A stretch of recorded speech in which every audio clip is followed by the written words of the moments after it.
dahil hapon na naman, magluluto naman tayo ng hapunan. So today, nag-request nga pala si Mr. na magluto daw ako ng seafood boil. At of course, pinagbigyan natin si Mr. Nagpunta ako sa supermarket of course at naghanap ako ng mga seafoods. So medyo mahal yung mga crab dito at saka yung prawn. Imported kasi from Australia. Medyo malamig-lamig yung tubig dito at dagat sa New Zealand. Kaya hindi siguro tumutubo ng husto yung mga prawn at saka krabi. So yung mga limango at saka hipon, no, medyo malayo pa yung pinaglalakbay nila from Australia pa talaga. So unang gagawin nga pala natin is maglalagay tayo ng tubig sa isang pot o sa isang kaldero at saka ilalagay natin yung ating seasoning. Naglagay nga pala ako ng Cajun, paprika, squeeze of lemon, sibuyas, bay leaves at saka bawang.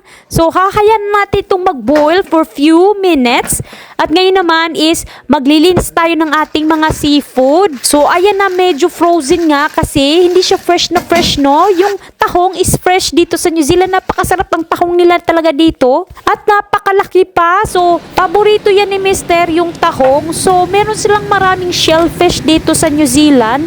Nagro-grow yan pag summer, pag harvest talaga yan. Free lang, pwede kang mag-pick anywhere as long as it's public. So nilagay ko na nga pala yung ating crabs at saka yung ating potatoes at corn. Nilagay ko na rin yung ating sausage, tahong at saka ilalagay ko na rin maya-maya yung ating hipon. So kinuha ko na yung ating krabi kasi baka ma-smash siya doon sa mixture of soup. Yung ating alimango kasi is frozen siya, so hindi siya fresh. Ibang-iba talaga yung press, no, kasi iba din yung texture. Same din sa mga isda, mas masarap talaga ka fresh from the ocean at binibenta sa mga palengke. Pagka-boil nga pala is i-drain na natin ito, hayaan natin itong ma-reduce na mga liquid niya. At ngayon naman is gagawa na tayo ng ating seafood boil sauce. So napakarami nga palang butter at saka bawang na nilagay ko sa isang pan. Mix together, halu-haluin.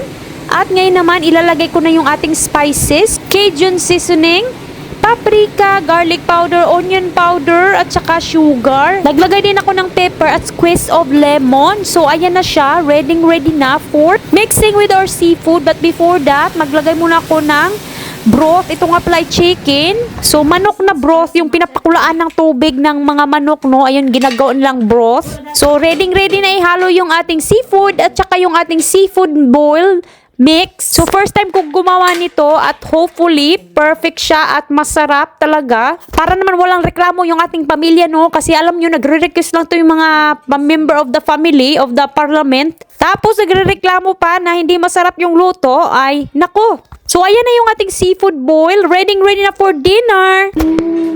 Wow. Masarap.